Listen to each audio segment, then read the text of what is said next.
आप सभी को शारदीय नवरात्रि की बहुत बहुत शुभकामनाएं। जय माता दी। राधे राधे एवरीवन।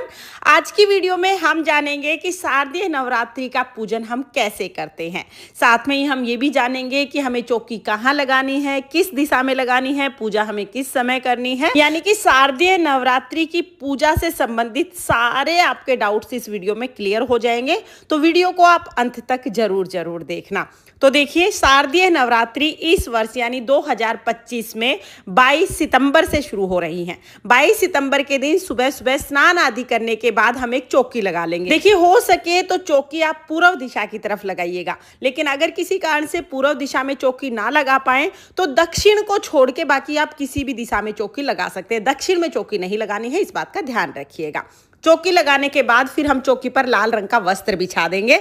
अगर नया वस्त्र लेके आए हैं तो नया बिछा दीजिए, नया वस्त्र नहीं लेके आए हैं तो कोई बात नहीं, जो आपका पूजा का वस्त्र है उसी को साफ करके आप उसे भी बिछा सकते हैं। इसके बाद हम चावल का आसन देंगे और इस पर हम माँ भगवती के स्वरूप को यानी दुर्गा माता का जो भी स्वरूप आपके पास है, चाहे मूर्ति है चाहे फोटो है, उनको विराजमान कर लेंगे। तो यहाँ हमने माँ भगवती को विराजमान कर लिया है। इसके बाद हमें जवारे बोने हैं। शारदीय नवरात्रि में जवारे का बहुत महत्व होता है, तो हो सके तो आप जवारे जरूर बोइएगा। उसके लिए मैंने यहाँ पर एक थाली ले ली है। थाली में मैंने मिट्टी ली है, तो मैंने जमुना रेत ली है। आप जमुना रेत या बालू रेत कोई भी ले सकते हैं। इसमें हम जौ डाल देंगे और जवारे बो देंगे। तो देखिए, आप चाहे तो मिट्टी का कुंडा ले सकते हैं या आप चाहे तो कोई भी पात्र जवारे बोने के लिए ले सकते हैं। अब मिट्टी का कुंडा, बहुत लोगों ने सवाल किया था कि क्या हर बार मिट्टी का कुंडा लेना जरूरी है, क्या हम थाली में नहीं उगा सकते? हाँ जी, आप थाली में बिल्कुल उगा सकते हैं। जवारे बोने के लिए थाली को साफ कर लीजिएगा। तांबे की, स्टील की या पीतल की कोई भी थाली आप ले सकते हैं, उसमें हम जवारे बोलेंगे। देखिए, इस तरह से हमने जवारे उगा लिए हैं। अब जवारे को हम चौकी पर रखेंगे, तो जवारे के ऊपर ही मैं कलश की स्थापना कर दूंगी। आप चाहे तो जवारे के ऊपर कलश की स्थापना कर दीजिए या आप अलग से भी कलश की स्थापना कर सकते हैं। तो यहाँ पर हमने जवारे बो दिए हैं। उसके बाद कलश स्थापना करेंगे, तो कलश स्थापना के लिए एक कलश ले लेंगे, मिट्टी का, तांबे का या पीतल का, कोई भी कलश आप ले सकते हैं। चाहे तो घर में कोई भी लोटा है उसको साफ करके भी उसमें कलश की स्थापना कर सकते हैं। कलश के कंठ पे मोली बांध लेंगे, स्वास्तिक बना देंगे। इसके बाद कलश को हम शुद्ध जल से भर लेंगे। कलश को भरने के बाद उसमें हल्दी, सुपारी, सिक्का, थोड़े चावल और फूल डालेंगे।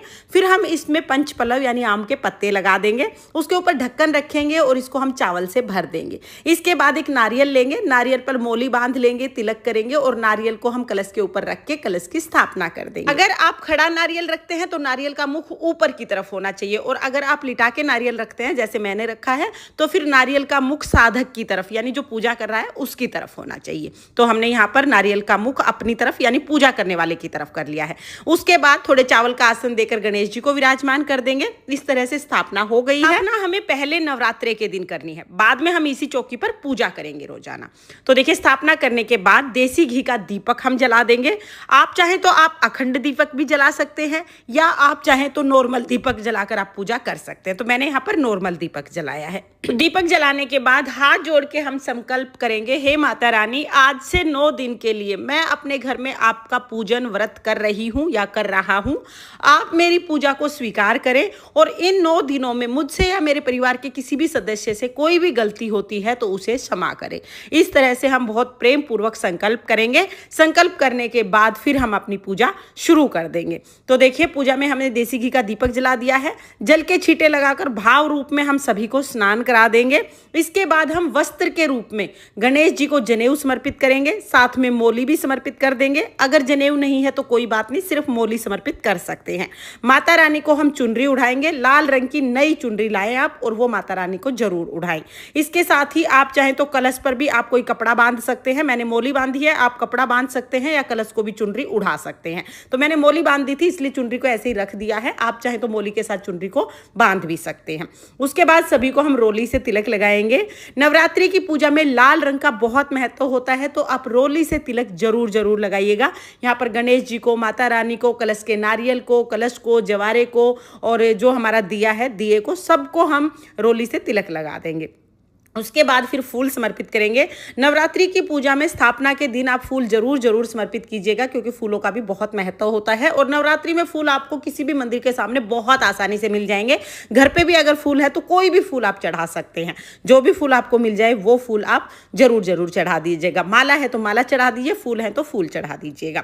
इसके बाद माता रानी को श्रृंगार का सामान समर्पित करेंगे। तो देखिए, श्रृंगार का सामान पूरी 9 नवरात्रि में आप किसी भी दिन समर्पित कर सकते हैं। आप चाहे तो माता रानी को पूरे 16 श्रृंगार समर्पित करें। 16 ना हो सके तो 9, 5, 7 या 2 चीजें जो भी हो उतने श्रृंगार आप जरूर समर्पित कीजिएगा। श्रृंगार का सामान समर्पित करना बहुत ही शुभ माना जाता है। श्रृंगार का सामान समर्पित करने के बाद फिर हम भोग समर्पित करेंगे। तो देखिए, स्थापना के दिन हो सके तो पान का भोग आप जरूर समर्पित कीजिएगा। मीठा पान मिल जाए तो मीठा पान समर्पित कर दीजिए, नहीं तो पान के पत्ते के ऊपर पतासा, सुपारी, लौंग, इलायची रख के हम ये समर्पित कर देंगे। तो यहाँ पर हम पान समर्पित कर देंगे। इसके बाद हमें भोग में पतासा समर्पित करना है। पतासे का भोग बहुत शुभ माना जाता है। पतासा हो तो पतासा समर्पित कर दीजिए। अगर किसी कारण से पतासा ना मिले तो फिर आप पतासे की जगह मिश्री समर्पित कर सकते हैं। इसके साथ ही आप पंचमेवे का भोग समर्पित कर सकते हैं। ऋतु फल जो भी मिल जाए उस ऋतु फल का भोग आप समर्पित कर सकते हैं। तो इनमें से जो भी भोग अवेलेबल हो वो भोग आप समर्पित कर दीजिएगा। इसके बाद हम जल समर्पित करेंगे। हाथ जोड़कर माता रानी से भोग ग्रहण करने के लिए निवेदन करेंगे। और फिर देखिए, यहाँ पर हम भोग समर्पित करने के बाद जो भी आप पाठ करना चाहते हैं, दुर्गा सप्तशती का पाठ करना चाहते हैं, दुर्गा चालीसा पढ़ना चाहते हैं, या नवरात्रि की कथा सुनना चाहते हैं, जो भी पाठ करना चाहते हैं वो पाठ कर लेंगे। पाठ करने के बाद फिर हमें हवन करना है। तो हवन करने के लिए हम गाय के गोबर से बने हुए उपले को जलाएंगे। ये उपले आपको बहुत आसानी से मार्केट में मिल जाते हैं, जहाँ पर पूजा का सामान मिलता है ना, वहीं मिल जाएंगे। उपले को जलाने के बाद इसमें हम थोड़ा कपूर डाल देंगे ताकि अग्नि अच्छे से प्रज्वलित हो जाए। इसके बाद हम हवन करेंगे। तो हवन में सबसे पहले हम 2 आहुति घी की डालेंगे। देसी घी की 2 आहुति समर्पित कर देंगे। उसके बाद हम लौंग का जोड़ा समर्पित करेंगे। तो देखिए, 2 लौंग एक साथ समर्पित की जाती हैं। लौंग का जोड़ा लेंगे, पूरी लौंग लेनी है, टूटी हुई नहीं होनी चाहिए, फूल के साथ लौंग होनी चाहिए। 2 लौंग एक साथ समर्पित कर देंगे, फिर 2 लौंग एक साथ समर्पित करेंगे। तो इस तरह से हम लौंग के 2 जोड़े समर्पित कर देंगे। उसके बाद जो आपने भोग लगाया है, पताशा या मिश्री जो भी भोग में चढ़ाया है, उसका भोग हम समर्पित करेंगे। साथ में आपने पंचमेवे का भोग लगाया है तो वो भी हम अग्नि में समर्पित कर देंगे। कहते हैं कि अग्नि में जब हम भोग समर्पित करते हैं तो वो सीधा देवताओं को मिलता है, इसलिए नवरात्रि में अग्नि में भोग समर्पित करना जरूरी होता है। इसके बाद जो भी आपने पान चढ़ाया है, ये पान देखिए हम इसको फोल्ड कर लेंगे और जो लौंग है ना वो इसके ऊपर हम इस तरह से लगा देंगे, तो एक बीड़ा बन जाएगा। इस तरह से पान का बीड़ा बना के ये पान भी हमें हवन में ही समर्पित कर देना है। तो इसको हम हवन में समर्पित कर देंगे। पान समर्पित करने के बाद फिर आप थोड़ा कपूर डाल दीजिएगा ताकि अग्नि अच्छे से प्रज्वलित हो जाए। इस तरह से हवन हो जाएगा। उसके बाद अपने हाथ में थोड़ा सा जल लेके सीधे हाथ में ये जल हम चौकी के ऊपर से, यानी जो हवन है हवन के ऊपर से वार देंगे। तो इस तरह से हमारा हवन जो है पूर्ण हो जाएगा। इस तरह से हमें डेली सुबह हवन करना है। नवरात्रि में इस हवन का बहुत महत्व है, तो डेली सुबह सुबह आप हवन जरूर कीजिएगा। फिर धूप दीप दिखाएंगे, दक्षिणा समर्पित करेंगे। दक्षिणा आप नवरात्रि में किसी भी दिन समर्पित कर सकते हैं, एक बार दक्षिणा समर्पित की जाती है। तो आप पहले दिन समर्पित कर दीजिए या कन्या पूजन के दिन समर्पित कर दीजिएगा। दक्षिणा हमें जरूर समर्पित करनी है। उसके बाद फिर हम आरती करेंगे। तो यहाँ पर बहुत ही प्रेम पूर्वक पहले हम गणेश जी की आरती करेंगे, फिर हम माता रानी की आरती करेंगे। माता रानी की जो भी आरती आपको आती हो वो आरती आप कर लीजिएगा। हम तो यहाँ पर अम्बे तू है जगदम्बे काली, जय दुर्गे खप्पर वाली, तेरे ही गुण गाएं भारे। इस तरह से हम बहुत ही प्रेम पूर्वक माता रानी की आरती करेंगे। फिर हाथ जोड़कर पूजा में रही कमियों के लिए क्षमा याचना करेंगे और अपनी मनोकामनाओं को पूर्ण करने के लिए माता रानी से प्रार्थना करेंगे। इस तरह से हमें आरती करनी है। आरती करने के बाद जो जल का लोटा हमने चढ़ाया है ये हम सूर्य देवता को अर्घ दे देंगे। और जो भी हमने भोग प्रसाद चढ़ाया है ये सारा भोग प्रसाद हम घर में सभी सदस्यों को प्रसाद के रूप में बांट देंगे। तो ये सब हमें बांट देना है।